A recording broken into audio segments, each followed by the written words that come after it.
बनारस की तंग गलियों में एक छोटा सा मोहल्ला था जहां हर घर एक दूसरे से जुड़ा हुआ लगता था। इन्हीं गलियों में दो छोटे छोटे बच्चे अभिषेक और अमर बड़े हो रहे थे। दोनों की उम्र लगभग 7 साल थी और वे एक ही स्कूल में पढ़ते थे। अभिषेक के पिता एक सफल व्यापारी थे जिनका शहर में अच्छा नाम था।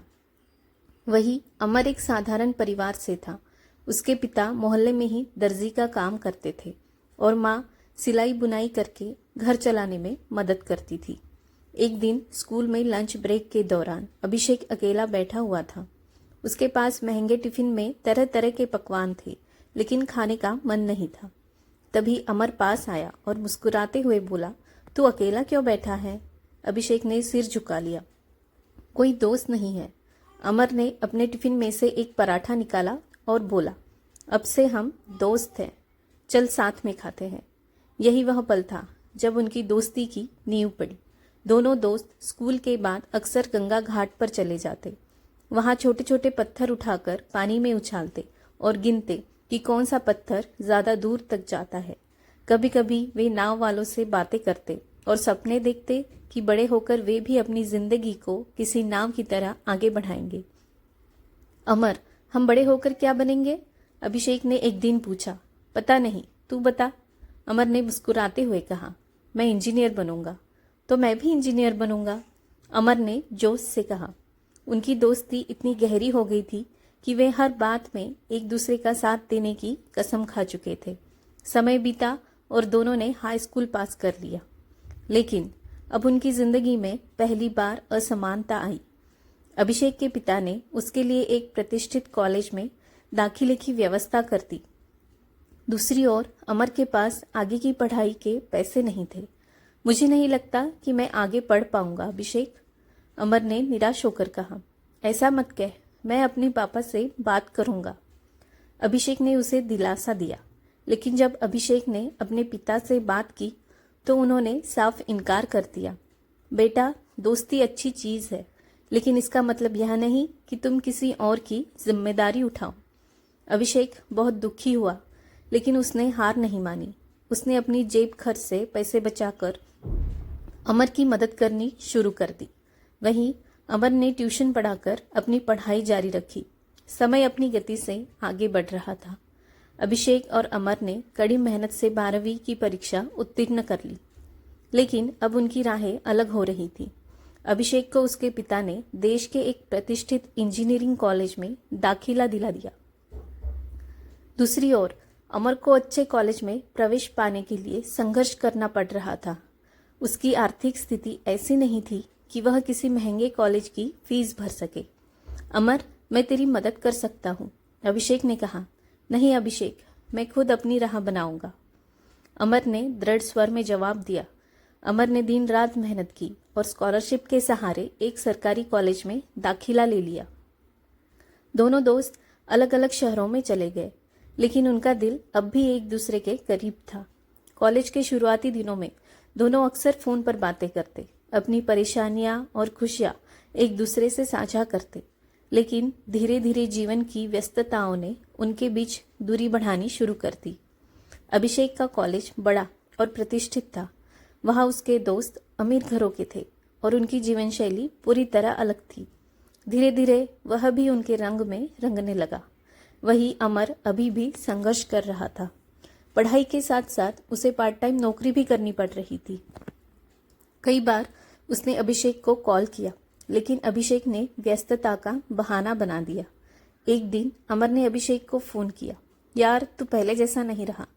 ऐसा कुछ नहीं है, बस कॉलेज का प्रेशर बहुत है। लेकिन मैं जब भी कॉल करता हूँ तू बिजी होता है। अमर, हर वक्त तेरे साथ रहना जरूरी तो नहीं है ना, जिंदगी में और भी चीजें होती है। अमर चुप हो गया। उसे लगा कि अभिषेक अब पहले जैसा नहीं रहा। यह पहली बार था जब उनके रिश्ते में एक अनकही दरार पड़ गई थी। समय बीतता गया, कॉलेज की पढ़ाई खत्म हो गई और अब करियर बनाने का समय आ गया था। अभिषेक को एक मल्टीनेशनल कंपनी में शानदार नौकरी मिल गई। उसके पास पैसा, शोहरत और एक बड़ी जिंदगी थी। दूसरी ओर अमर अभी भी संघर्ष कर रहा था। उसे नौकरी पाने में दिक्कतें आ रही थी। अमर ने कई जगह इंटरव्यू दिए, लेकिन हर जगह उसे रिजेक्शन मिला। वह जानता था कि उसकी डिग्री अच्छी थी, लेकिन बड़े कॉलेज से न पढ़ पाने की वजह से कंपनियां उसे गंभीरता से नहीं ले रही थी। एक दिन उसने अभिषेक को फोन किया। अभिषेक, यार मैं बहुत परेशान हूँ, कोई नौकरी नहीं मिल रही, क्या तू अपनी कंपनी में मेरी सिफारिश कर सकता है? अमर, मैं कोशिश कर सकता हूँ, लेकिन यार यह सब कुछ मेरिट के हिसाब से होता है, मैं चाहूँ भी तो कुछ नहीं कर सकता। पर तेरा बॉस तुझसे खुश है ना, एक बार बात तो कर ले। अमर, समझा कर, ये चीज़ें इतनी आसान नहीं होती। मैं खुद अभी अभी यहाँ नया आया हूँ, मुझे अपना करियर भी देखना है। अमर को बहुत बुरा लगा। उसे लगा कि जब भी उसे अभिषेक की ज़रूरत होती है वह कोई न कोई बहाना बना देता है। यह पहली बार था जब अमर को लगा कि उनकी दोस्ती अब पहले जैसी नहीं रही। अमर ने आखिरकार एक छोटी कंपनी में नौकरी पाली, लेकिन उसकी तनख्वाह बहुत कम थी। दूसरी ओर अभिषेक की जिंदगी पूरी तरह बदल चुकी थी। वह बड़े लोगों के साथ उठने बैठने लगा था। एक दिन अमर को पता चला कि अभिषेक की कंपनी में कुछ नई भर्तियां हुई है। वह यह जानकर चौंक गया कि जिन लोगों को नौकरी मिली थी वे उससे कम काबिल थे। मतलब अभिषेक ने मेरी मदद नहीं की, लेकिन दूसरों को नौकरी दिला दी। अमर का दिल टूट गया। वह गुस्से में अभिषेक से मिलने उसके ऑफिस गया। यार, मुझे सच सच बता, क्या तूने कभी मेरी सिफारिश की थी? अमर ने गहरी नजर से उसे देखा। अभिषेक कुछ देर चुप रहा, फिर बोला, देख अमर, मैं नहीं चाहता था कि आगे लोग कहे कि मैंने अपने दोस्त को नौकरी दिलाई। मैं अपने दम पर यहाँ तक पहुंचा हूँ और चाहता था कि तू भी अपने दम पर आगे बढ़े। अमर की आंखों में आंसू आ गए। तू कह रहा है कि मैंने अब तक जो किया वो अपने दम पर नहीं किया। तूने दूसरों की मदद की, लेकिन मुझे ही पीछे छोड़ दिया। अमर, ऐसा मत समझ। अब कुछ भी कहने की जरूरत नहीं अभिषेक, आज से हमारी दोस्ती खत्म। यह कहकर अमर वहां से चला गया। पहली बार उनकी दोस्ती में इतनी कड़वी कड़वाहट आ गई थी कि दोनों ने एक दूसरे से बात करना बंद कर दिया। अभिषेक और अमर की दोस्ती, जो कभी दुनिया की सबसे मजबूत चीज लगती थी, अब सिर्फ यादों में रह गई थी। दोनों की राहें पूरी तरह अलग हो चुकी थी। अभिषेक अब एक बड़ी कंपनी का मैनेजर बन चुका था। उसके पास महंगी गाड़ियां, शानदार घर और एक सफल करियर था, लेकिन कहीं न कहीं उसके दिल में एक खालीपन था। अमर अब भी संघर्ष कर रहा था। उसकी नौकरी ठीक थी, लेकिन उसकी जिंदगी में बहुत सारी परेशानियां थी। माँ की तबीयत अक्सर खराब रहती थी और घर की जिम्मेदारियां उस पर बढ़ती जा रही थी। इन 5 सालों में दोनों ने कभी एक दूसरे से बात नहीं की। अभिषेक कई बार सोचता कि अमर को कॉल करे, लेकिन हर बार उसका अहंकार उसे रोक लेता। वहीं अमर को लगता था कि अब उसका और अभिषेक का कोई रिश्ता नहीं बचा है। एक दिन अमर काम से घर लौट रहा था कि सड़क पार करते समय एक तेज रफ्तार ट्रक ने उसे टक्कर मार दी। राहगीरों ने उसे तुरंत अस्पताल पहुंचाया। अमर को कई गंभीर चोटें आई थी और उसे इमरजेंसी सर्जरी की जरूरत थी। डॉक्टरों ने कहा कि इलाज में बहुत पैसे लगेंगे। अमर का परिवार इस खर्चे को उठाने में सक्षम नहीं था। जब यह खबर अभिषेक तक पहुंची तो वह तुरंत अस्पताल भागा। डॉक्टर, उसे बचा लीजिए, जितने पैसे लगेंगे मैं देने को तैयार हूँ, अभिषेक ने घबराए स्वर में कहा। सर्जरी के बाद अमर को होश आया तो उसने सामने अभिषेक को खड़ा पाया। उसकी आंखों में आंसू थे। तू यहाँ क्या कर रहा है? अमर ने धीमी आवाज में पूछा। पागल, मैं तुझे ऐसे कैसे छोड़ सकता हूँ? अमर की आंखों से आंसू बहने लगे। मुझे लगा था कि हमारी दोस्ती खत्म हो गई है। दोस्ती कभी खत्म नहीं होती अमर, बस हालात हमें दूर कर देते हैं। अभिषेक ने अमर का हाथ थाम लिया। अमर अब धीरे धीरे ठीक हो रहा था। अस्पताल में भर्ती रहने के दौरान अभिषेक हर दिन उसके पास आता, उसकी देखभाल करता और उसके परिवार की मदद करता। एक दिन अमर ने हल्की आवाज में कहा, याद है अभिषेक, जब हम बच्चे थे तो तूने मुझे पहली बार अपना टिफिन शेयर किया था। अभिषेक मुस्कुराया, और तूने कहा था कि हम हमेशा साथ रहेंगे। फिर ऐसा क्यों हुआ कि हम इतने दूर हो गए?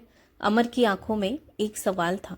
अभिषेक ने गहरी सांस ली और कहा, शायद मेरे पास सब कुछ आ गया था और मैं यह भूल गया कि सबसे कीमती चीज हमारी दोस्ती थी। मैं गलत था अमर। अमर कुछ नहीं बोला। लेकिन उसकी आंखों में पुराने दिनों की चमक लौट आई थी। अमर की हालत अब काफी बेहतर हो चुकी थी। अस्पताल से छुट्टी मिलने के बाद अभिषेक ने उसे अपने घर चलने को कहा। मैं अपने घर जाऊंगा अभिषेक, वहां मेरी माँ इंतजार कर रही होगी। अभिषेक ने सिर हिलाया। ठीक है, लेकिन इस बार मैं तुझे अकेला नहीं छोड़ूंगा। अमर को नौकरी में भी दिक्कत हो रही थी। यह जानकर अभिषेक ने अपनी कंपनी में उसके लिए एक अच्छी जॉब ऑफर की। मैं यह नौकरी तभी लूंगा अगर तू इसे दोस्ती की वजह से नहीं बल्कि मेरी काबिलियत की वजह से दे रहा है, अमर ने दृढ़ता से कहा। अभिषेक ने मुस्कुराकर जवाब दिया, तू हमेशा से काबिल था दोस्त, मैंने ही देर कर दी यह समझने में। समय बीतता गया, लेकिन इस बार अभिषेक और अमर ने अपनी दोस्ती को फिर से खोने नहीं दिया। एक शाम दोनों गंगा घाट पर बैठे थे, ठीक वैसे ही जैसे बचपन में बैठा करते थे।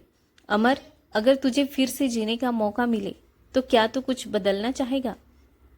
अमर ने गंगा की लहरों को देखते हुए कहा, हाँ, मैं चाहूंगा कि हमारी दोस्ती कभी भी इतनी दूर न जाए।